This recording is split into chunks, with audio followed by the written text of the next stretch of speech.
Sarah walked into First Street Bank wearing jeans and a plain jacket, just like any other customer. The marble floors gleamed under bright lights while busy workers in suits rushed around, barely giving her a second glance. Well, except for their judgmental stares at her casual clothes. At the counter, Amy, the teller, looked Sarah up and down with barely hidden contempt. "Can I help you?" she asked, her voice dripping with sarcasm. "I need to speak with the manager," Sarah said calmly. Amy smirked. "Do you have an appointment? Mr. Peters is very busy." "No appointment," Sarah replied. "But I'll be seeing him today." Amy exchanged knowing looks with her coworkers. "I'm afraid that's not possible without an appointment," she said, clearly enjoying the moment. Sarah simply nodded. "That's fine. I'll be back tomorrow." As she turned to leave, she added quietly, "You'll know who I am then."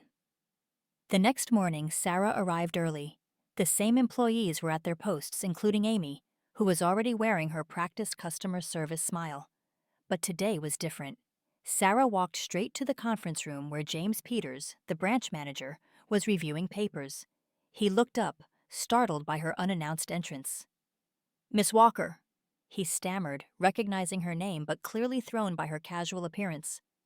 "I wasn't expecting you so soon." "Please gather all staff in the conference room," Sarah said firmly. Within minutes, the room filled with employees, including Amy, who nearly dropped her coffee when she realized who Sarah was. James cleared his throat. "Everyone, this is Sarah Walker, our new branch president." The room fell silent. Amy's face turned pale as she remembered her behavior from yesterday. Others shifted uncomfortably in their seats, recalling their whispered comments and mocking glances. "Yesterday," Sarah began, her voice steady, "I came here as a regular customer. I wanted to see how you treat people who don't match your image of success. I saw exactly what I needed to see." She looked around the room, meeting each person's gaze. "This bank serves everyone, not just those in expensive suits. From today, things will change. Every customer deserves respect, regardless of how they look or what they wear." Amy raised her hand tentatively. "Ms. Walker, I want to apologize for yesterday. I was completely out of line." Sarah nodded.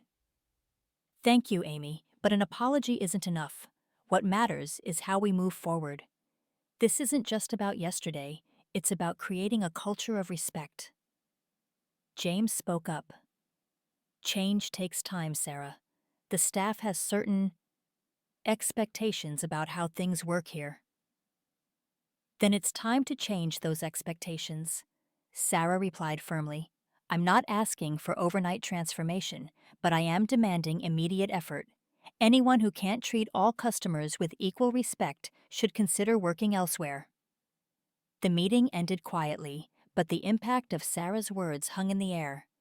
As employees filed out, many deep in thought, Amy lingered behind. "Ms. Walker?" she said softly. "I really am sorry. I never realized how wrong it was until I was on the other side of it. I want to do better."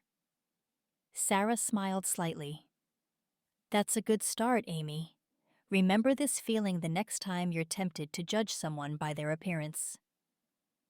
Later that evening, as Sarah prepared to leave her new office, she received a message from James. "Team meeting scheduled for tomorrow, starting implementation of new policies immediately." Sarah looked out her window at the setting sun.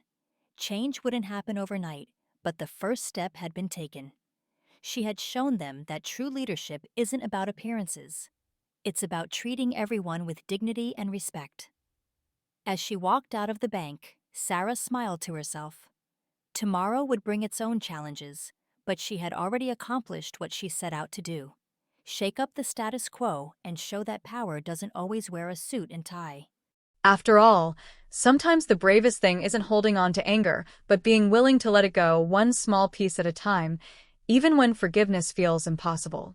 And maybe that's where healing truly begins, not in forgetting the past, but in finding the strength to face it and perhaps, in time, to forge something new from its ashes.